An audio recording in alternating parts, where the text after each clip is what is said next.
Abra sua Bíblia em Apocalipse capítulo 3, verso de número 20. Apocalipse 3, 20. Quem está com frio, diga amém. Eu estou com frio nas canelas. É sério. Eu vou comprar uns meião de jogador de futebol, né? Aí, com frio nas canelas.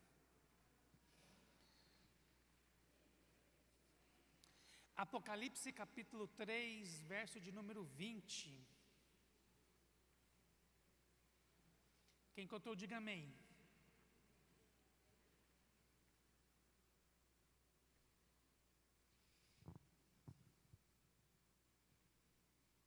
Podemos ler? Diz assim: eis que estou à porta e bato.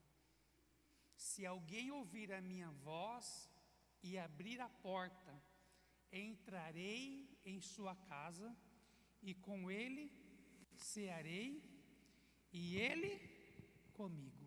Amém? Vamos aplaudir o Senhor?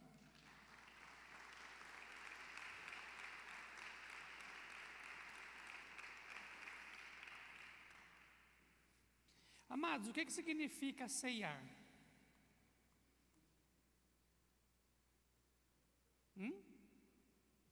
Não entendi. Comer? Ceiar significa o quê? Comer. E uma linguagem mais religiosa significa jantar ou refeição. Então, quando a gente pega essa palavra, com ele ceiarei e ele comigo. Então, aqui nós temos alguns aspectos que a gente precisa dar bastante atenção. Olha só, na primeira casa que a gente conversou, Jesus veio o quê? Ele veio trazer alegria.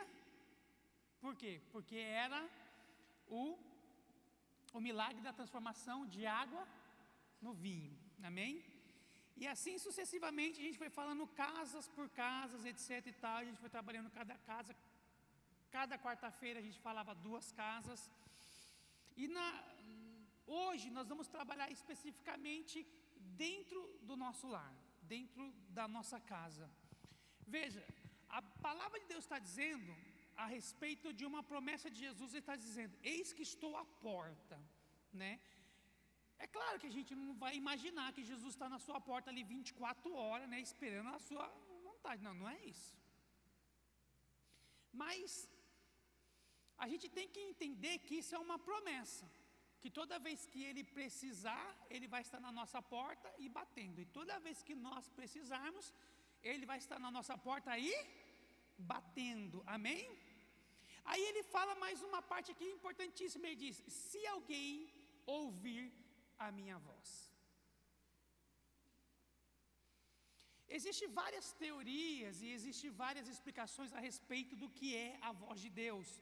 Alguns vão dizer que é a voz do subconsciente, outros vão dizer que é a voz da sua consciência, outros vão dizer que é a voz da razão perfeita. O que é a razão perfeita? É quando você entende e aquilo faz para você total sentido ou significado. Vão dizer que isso é a voz de Deus. Mas ele está dizendo aqui: se alguém ouvir a minha voz. Em que outro lugar nós ouvimos isso? Qual foi o outro lugar que nós ouvimos essa mesma promessa? Lá no livro de Crônicas, 2 Crônicas 7,14 diz: se o meu povo que se chama pelo meu nome se humilhar e orar e buscar a minha face e se converter dos seus maus caminhos, então eu virei dos céus. Ok? Então ali também é uma promessa. Ó, se vocês me ouvir, lá em Deuteronômio capítulo 28, como a pastora leu, o verso 14 diz que se você ouvir, você vai receber todas aquelas bênçãos de Deuteronômio 28. Em Isaías capítulo 1, verso 18 diz que o Senhor também, Ele perdoa os pecados se a gente obedecer, se a gente ouvir, etc. Então, de Gênesis a Apocalipse, você tem uma infinidade de textos que proclama a voz de Deus. Então, proclama onde?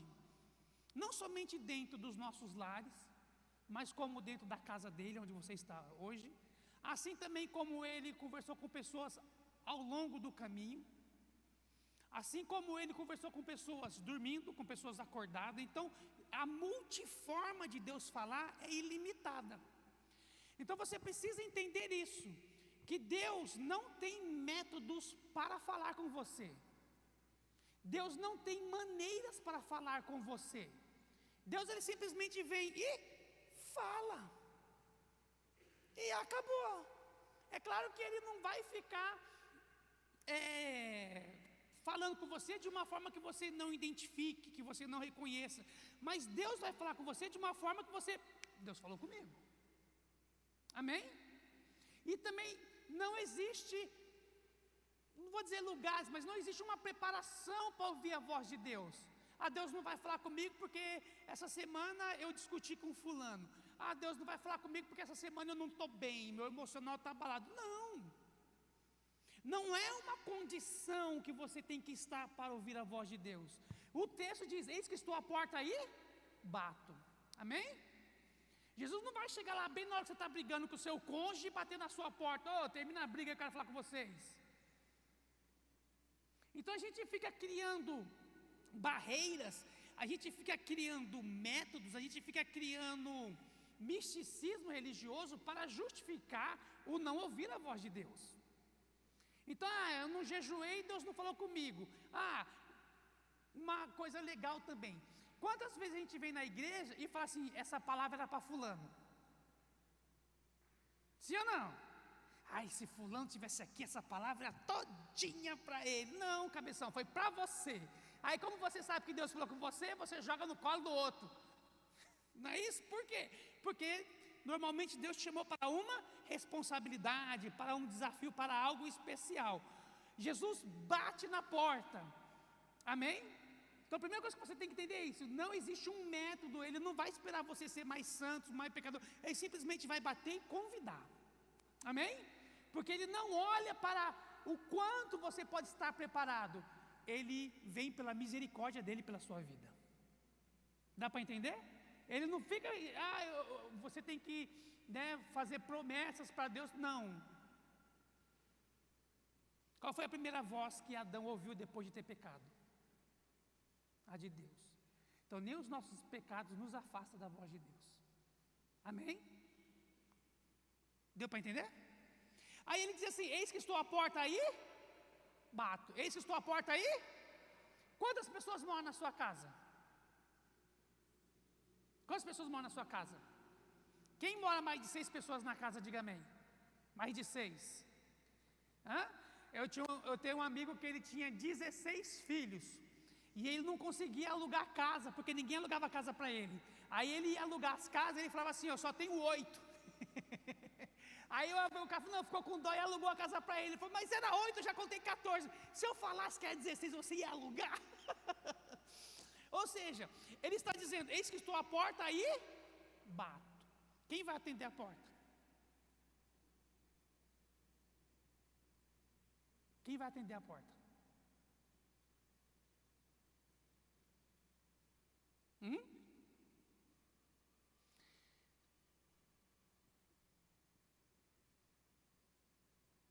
E aí?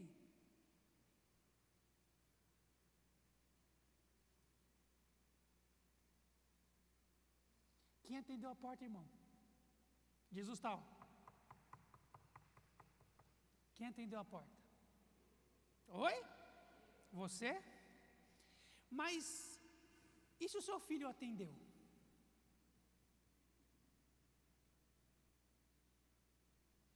Mas e se o seu cônjuge atendeu? E aí a gente não quer dar o braço a torcer porque não foi a gente que atendeu.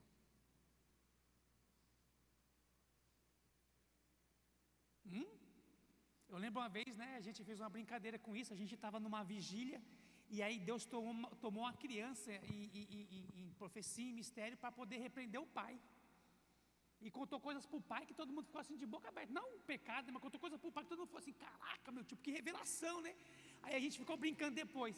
Aquela hora era Deus falando, mas depois que acabou ele pegou a cinta e vem aqui, menina, que eu vou te corrigir. Quem é você para ser a autoridade espiritual na minha vida? Entenda, ele está dizendo, ó, se alguém ouvir a minha voz, não é obrigatório, é voluntário. Ele disse que tem que ser um crente. Ele disse que tem que ser alguém espiritual. Tem que ser alguém poderoso. O que ele está dizendo? Se alguém ouvir a minha voz. A notícia boa é que ele fala com todos na casa. Mas alguém tem que ter a percepção. Opa, Deus está nesse negócio aí. Opa, sinto Deus nisso aí. Ou então, do nada a pessoa aparece com uma solução boa para aquela situação. E se a gente fizesse assim? Aí a gente não quer dar crédito, porque não veio de nós, porque não veio dos pais, porque não veio de alguém de uma espiritualidade maior. E aí a gente acaba enfiando a carroça na frente dos bois, porque a gente não deu atenção, porque Deus bateu no coração de alguém, bateu na porta, alguém ouviu, foi usado por Deus, e a gente fez o quê? Desprezou. Quem está entendendo? Consegue entender? Então a voz dentro de casa pode ser para o primeiro que atender. Eis que estou à porta aí, bato. Então a Bíblia está dizendo assim, olha, aprenda, né, a ter sensibilidade para ouvir a voz de Jesus. Se você tivesse que deixar apenas um som dentro da sua casa, que som que ficaria? Um som. Se você pudesse deixar apenas um som na sua casa, da TV, do rádio, da máquina de lavar, do micro-ondas, da panela de pressão, que som que você deixaria? Só um. É fácil de escolher porque a gente conhece os sons que tem dentro de casa. Agora, se Jesus chegar para você e falar assim, bom dia, você conhece a voz dele? Então a gente precisa criar essa habilidade de ter os ouvidos afinados, para quando ele falar conosco, a gente não ser confundido por outros sons dentro de casa. E ele está dizendo que ele vem e bate, e se alguém ouvir a minha voz, e fazer o quê? Abrir a porta. Quantas e quantas vezes nós ouvimos a voz de Jesus e a gente não abre a porta?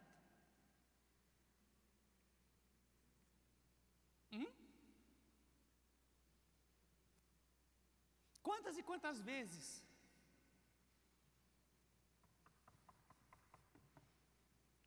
pois não, senhor, faz aquilo para mim.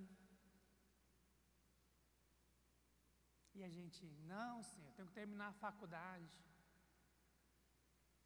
Faz aquilo para mim, outro, não, senhor, tenho que cuidar do meu gato. Faz aquilo para mim, outro, não, senhor, aquilo outro. A gente ouve a voz, mas a gente não abre a porta.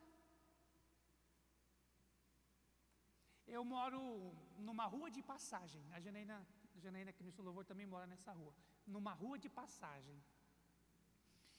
E todo santo dia, no mínimo 3 crianças tocam a minha campainha e saem correndo. Todo santo dia. E esse dia eu falei para Jesus, eu estou em campanha, se o senhor tocar e pôr nas costas de uma criança, vai dar ruim. Todo santo dia.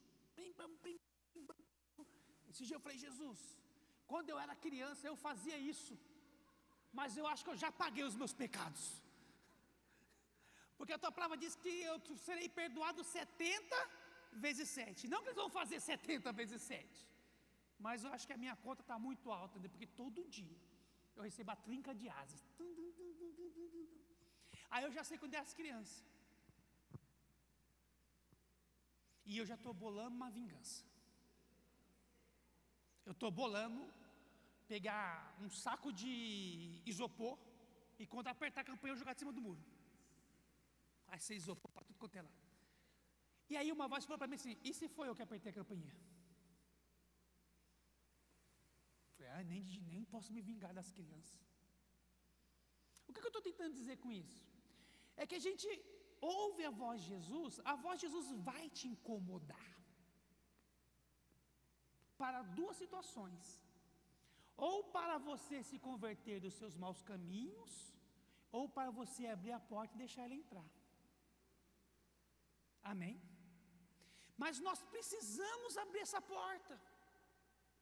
E a gente não quer abrir a porta porque nós estamos muito atarefados em muitos afazeres, como a gente ministrou na casa de Marta. É um tal de hoje não dá.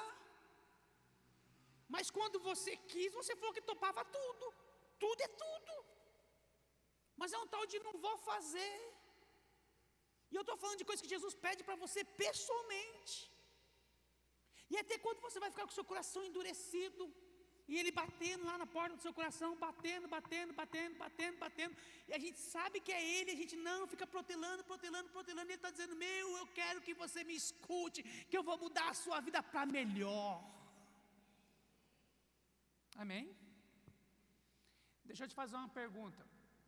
Se Jesus pedisse a chave da sua casa hoje, você daria para ele? A chave do seu carro, você daria para ele? Se Jesus chegasse para você: pastor, eu não tenho um carro, não tenho casa, então ele não me pediria nada. Se Jesus pedisse um rim para você, você daria para ele? Um rim. Já tem dois, dá para viver com um. Vai lá no Hospital das Clínicas, procure o paciente tal, que ele precisa desse rim, que eu vou usar ele para ser missionário. Você daria?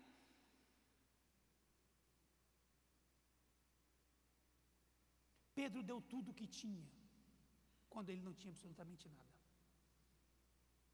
Jesus chegou para Pedro e falou assim: pescou a noite toda, né? Pesquei. E o que você tinha? Nada. E o que você pescou? Nada. Então agora vai lá e jogue a rede do outro lado do barco. Eu já expliquei esse milagre para vocês, não vou explicar de novo. Aí jogou do lado do barco. A Bíblia diz o quê? Que o barco veio o quê? A pique, a ponto do quê? De afundar, não foi isso? Aí Jesus falou assim: agora larga tudo e me segue. Como você se sentiria se Jesus chegasse para você? Arrancaram uma placa na saída. Se Jesus chegasse para você e falasse assim: isso aqui é o bilhete premiado da Loteria Federal do final do ano, da Mega Sena, não é isso? Esse aqui é o bilhete da Mega Sena. Aqui tem 477 milhões de reais. Toma, é seu. Aí você pega o bilhete e põe no bolso, é seu. Aí Jesus fala assim: agora rasga e siga-me.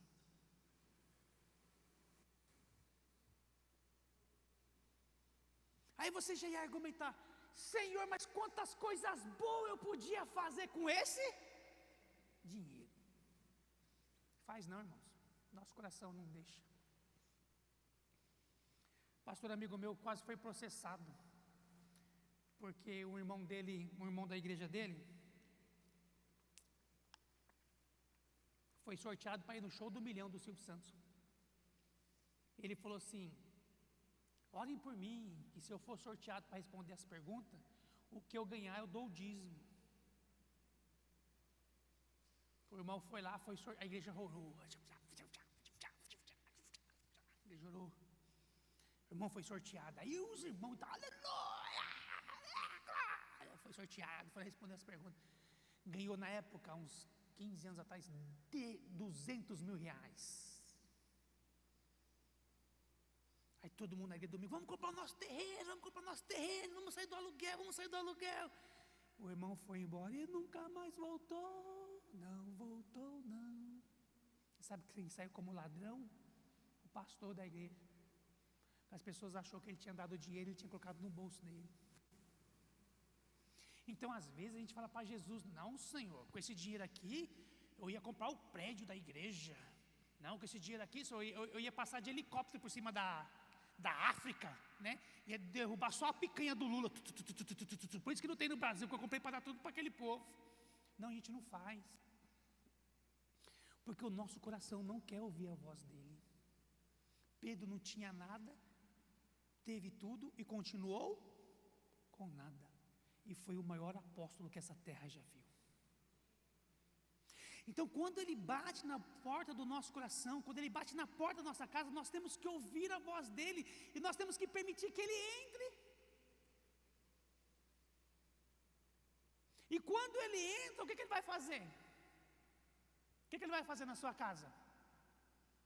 O que ele vai fazer na sua casa, irmão? jantar, comer. Ele está preocupado com o que tem na mesa?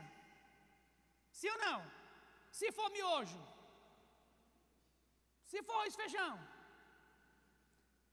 se for arroz, feijão e ovo, já está melhorando. Para quem só tinha o miojo, consegue entender? Ele não está preocupado com a sua despensa, ele está preocupado com a sua presença. Então deixa Jesus sentar na sua mesa, porque às vezes apenas um café é o que vai salvar a noite. Agora a gente quer receber Jesus de qualquer maneira. Não, ele entra já com uma missão. Com ele cearei. Já parou para pensar que se ele está falando com ele cearei, é ele que vai trazer o rango? Quem gosta de cordeiro, levanta a mão. Meia dúzia. Quem gosta de... Aí se eu falar isso aqui, me arrebenta. Quem gosta de cabrito, levanta a mão. Bode, que é tudo comida do norte lá, buchada. A raça aí, ó. Só os crentes revelando. Quem gosta de churrasco, levanta a mão. Ei! Consegue entender? Ele está dizendo, com ele cearei. A gente nunca parou para pensar nessa perspectiva de que quem vai levar o alimento é ele. Seja espiritual, seja físico. Quando Jesus entrar na sua vida, você será alimentado com todo prazer. Amém? Deixa ele entrar. Mas aqui não tem mais que o que, não. Não, a gente, sabe, Jesus, deixa eu arrumar a sala primeiro. Nada. Já ensinei para vocês não aprendem porque não querem, já ensinei para vocês. Crente da nossa igreja não fala, aqui é proibido usar essa frase, não repare a bagunça, aqui é proibido usar essa frase. Amém? Aqui você não pode usar essa frase, não repare a bagunça. Está me chamando de cego? Né? Aqui a gente fala, repare a bagunça, mas não conte para ninguém. Amém? Fica no segredinho. Melhor. Agora Jesus entra na sua casa, com ele cearei, e ele comigo. Irmãos, o lugar da mesa é o quê? Sagrado. O lugar da mesa é o quê? Sagrado. E na mesa a gente faz o quê? A gente tem afinidade, a gente tem comunhão, a gente tem compromisso, a gente tem conversas agradáveis. O ambiente da mesa é um ambiente sagrado. Ele vai falar com você e você vai falar com ele. E quando você falar com ele, você pode expor tudo o que você precisa, porque você está na mesa. Você está na mesa de um estranho? Está na mesa de quem? Da sua casa. Conhece a mesa da sua casa? Quem tem uma mesa com o pé quebrado? Todo mundo tem uma mesa com o pé quebrado. Não, todo mundo conhece. E aí você está na sua casa, então você não está num ambiente estranho, você está no melhor ambiente que você pode estar.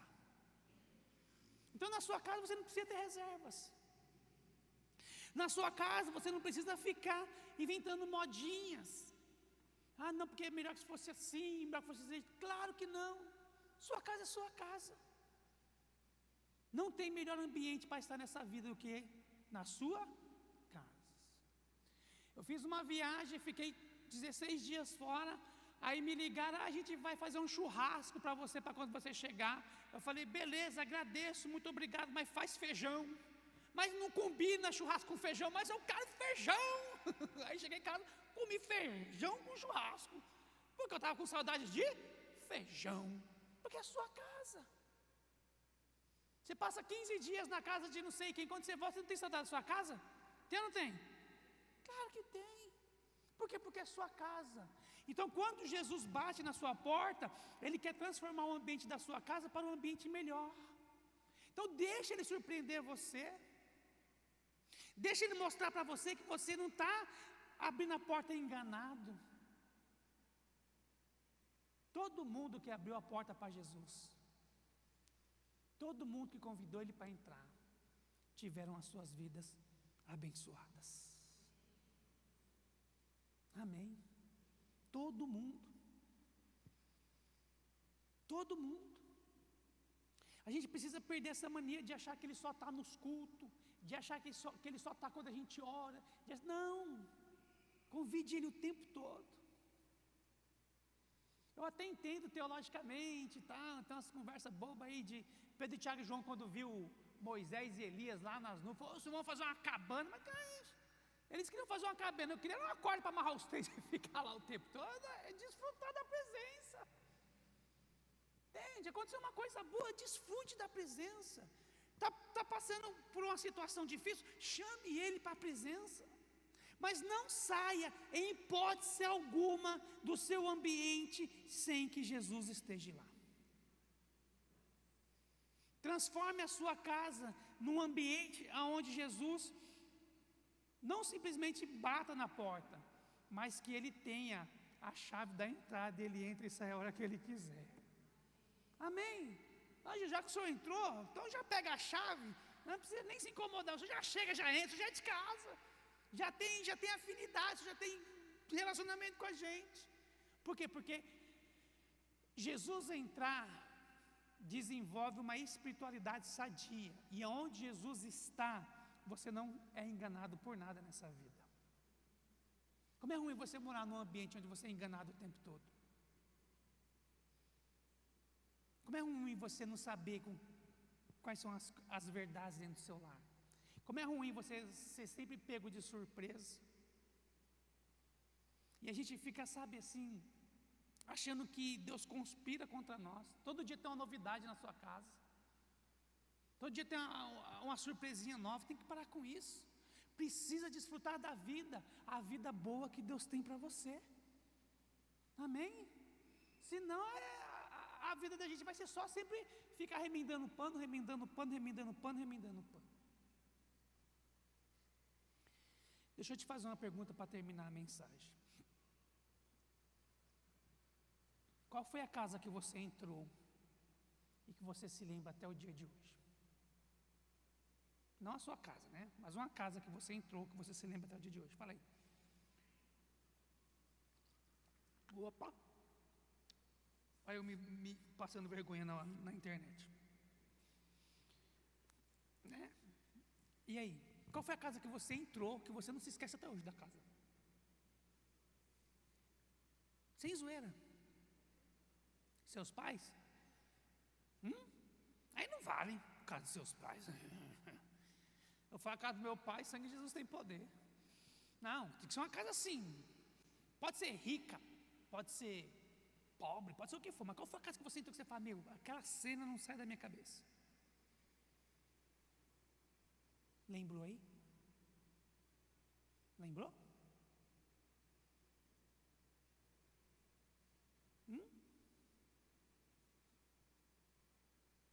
E aí, onde foi? Você passou assim e falou, nossa. Aí quando você entrou, você falou, meu Deus.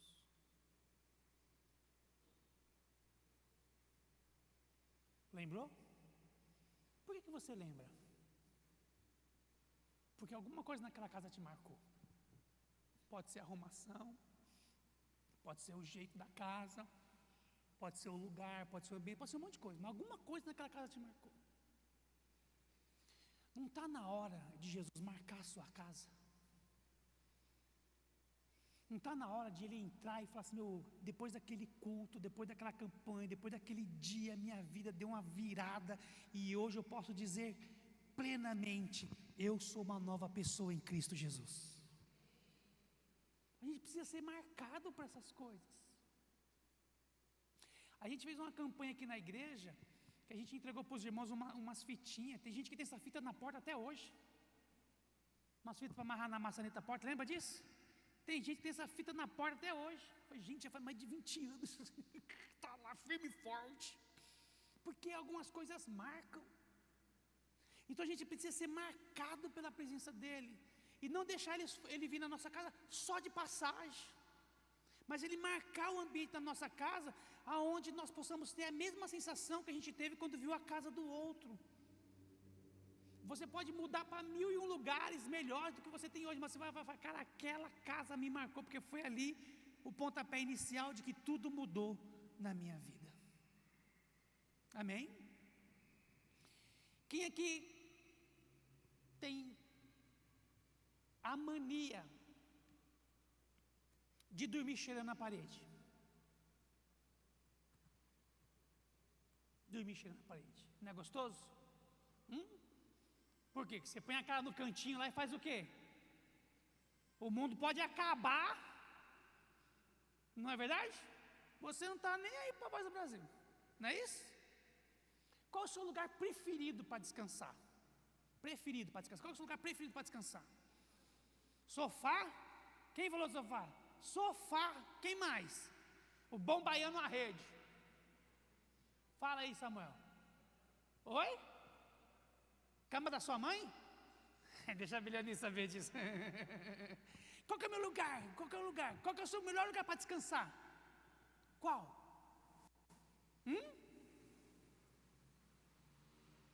Quer saber o meu? No chuveiro.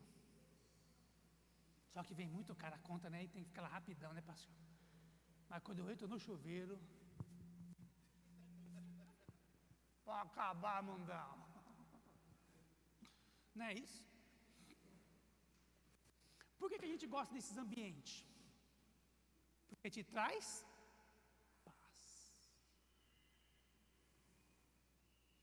Agora imagina você chegar perto da porta da sua casa e você já sentir paz, porque você sabe que Jesus está lá e tudo se faz novo. Aí você vai lavar louça nesse friaca danada de 12 graus que tá. Tem uma pia desse tamanho para você lavar hoje. Aí você chega na pia, em vez de você ficar brabo, vem uma presença doce, gostosa. Aí você vai atrás mais panela, porque Ele está aqui. Amém?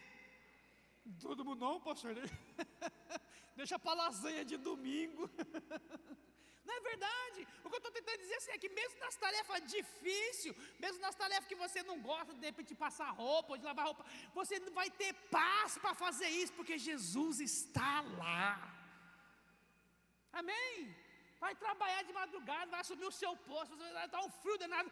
Fique em paz, porque você não está sozinho. Jesus vai estar lá. Tem uma decisão difícil para tomar amanhã, tem uma decisão difícil para tomar essa semana. Fique em paz, porque Jesus já está lá. Então deixa Ele entrar, deixa Ele fazer parte da sua vida. Deixa Ele fazer as coisas ter sentido para você. E você vai entender que valeu a pena abrir a porta. Vale a pena. Vale muito a pena. Abre a porta para Jesus. Deixa Ele cear com você. Deixa Ele te surpreender. Deixa Ele ser Jesus. E você vai entender que tudo, absolutamente tudo, volta ao controle da vontade dEle. Amém? Então a gente precisa ter essa identidade. Jesus entra na minha casa. Não tem um lugar nesse terreno que está na Escritura que não pertence ao teu senhorio. Tudo é do Senhor. É normal de aluguel. Põe um contrato, fala assim, eu aluguei essa casa, é do Senhor. Mas eu estou pagando financiamento. É do Senhor. Amém? Não importa, você está lá dentro, ali dentro já faz parte da presença de Deus na sua vida. E aí deixa Ele acertar as coisas. Deixa Ele colocar as coisas como elas devem ficar. Porque a primeira intenção de Jesus de ir na sua casa é para desfrutar da sua presença. Não é para trazer peso, não é para trazer cobrança. É para ceiar com você, é para almoçar, jantar, é para desfrutar da mesa com você. E quando você desfruta da mesa com Ele, que nós possamos ter a mesma atitude que João teve, de inclinar a cabeça no ombro dele e descansar. Se coloque de pé em nome de Jesus.